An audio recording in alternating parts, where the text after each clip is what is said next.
आप देख रहे हैं वतन समाचार। मैं हूं मोहम्मद अहमद। इस वक्त हम अलीगढ़ मुस्लिम यूनिवर्सिटी में हैं। आज यहां पर वाइस चांसलर को लेकर के एएमयू कोर्ट की मीटिंग हुई। ईसी ने जिन 5 नामों को शॉर्टलिस्ट किया था उनमें से 3 नाम जो है आज एएमयू कोर्ट ने शॉर्टलिस्ट किए हैं, जिनमें सबसे पहला जो नाम है प्रोफेसर एमयू रब्बानी का है। उसके बाद सबसे हाईएस्ट नोट जो दूसरे नंबर पर मिला है वो प्रोफेसर फैज़ान मुस्तफ़ा को मिला है और 50 वोटों के साथ तीसरे नंबर पर प्रोफेसर नईमा गुलरेज रही हैं।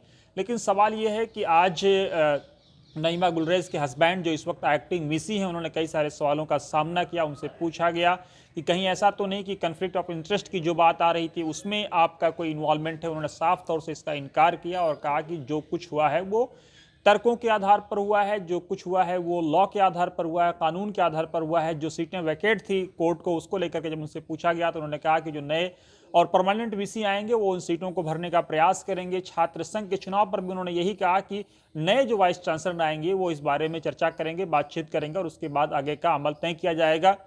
लेकिन भारतीय जनता पार्टी से जुड़े जो नेता थे वो इस बात को लेकर के सशक्त नजर आए कि नईमा गुलरेज की शक्ल में कि एमयू को अगला वीसी मिलने जा रहा है। उन्होंने अपने बयान में साफ कहा कि प्रधानमंत्री नरेंद्र मोदी ने जो नारा दिया था महिलाओं के सशक्तिकरण का, वो पहली बार एमयू के इतिहास में देखने को मिल रहा है।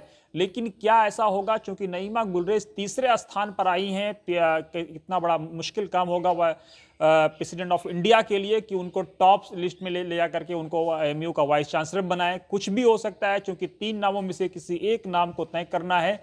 लेकिन प्रबल दावेदार के तौर पर जो फैजान मुस्तफ़ा माने जा रहे थे वो दूसरे नंबर पर आए हैं और प्रोफेसर एमयू रब्बानी, जिनका नाम तकरीबन कम लोगों को इस बात की उम्मीद थी, लोगों को यह लगता था कि फुरकान कमर का नाम आएगा जो जिनका ताल्लुक जामिया मिल्लिया इस्लामिया से है, लेकिन वो इस 5 नामों में से बाहर हो गए हैं। जो 3 नाम शॉर्टलिस्ट हुई है, लेकिन क्या कुछ होगा उसके लिए इंतजार करना पड़ेगा। चूंकि लड़ाई अब मुश्किल काफ़ी हो गई है। दो जो नेता हैं फैज़ान मुस्तफ़ा, जो माफ़ कीजिएगा, जो 2 प्रोफेसर हैं फैज़ान मुस्तफ़ा और नईमा गुलरेज, दोनों के संबंध बराह रास्त संघ के नेताओं से हैं। एक तरफ अगर फैज़ान मुस्तफ़ा को देखें तो वो संघ के जो राष्ट्रीय अध्यक्ष हैं मोहन भागवत, उनसे बराह रास्त टच में हैं। शिक्षा मंत्री जो हैं वो उनसे बराह रास्त उनका संबंध है, उड़ीसा से उनका पुराना कनेक्शन है और साथ ही अकेडमी का उनका पुराना तजर्बा भी रहा है। अलीगढ़ मुस्लिम यूनिवर्सिटी से लंबे समय से जुड़े भी रहे हैं।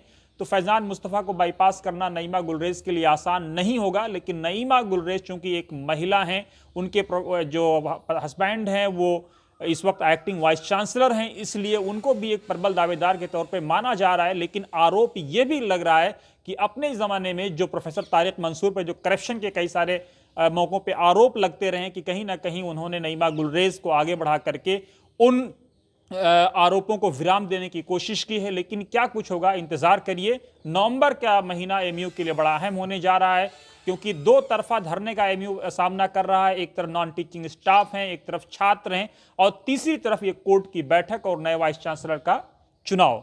बड़ा दिलचस्प मोड़ है एमयू के लिए। लेकिन तारीख भी बड़े नाजुक दौर से एमयू इस समय गुजर रहा है। वक्त वक्त पे कुछ ना कुछ खबरें भी आती रहती हैं। लेकिन जो कुछ होगा उम्मीद है कि जानी चाहिए कि मुस्लिम यूनिवर्सिटी से कोई अच्छी खबर, एक अच्छा नया वाइस चांसलर आएगा जो ऊर्जावान होगा और जो एमयू को सर सैयद के दिशाओं और दशाओं पर चलाने की कोशिश करेगा।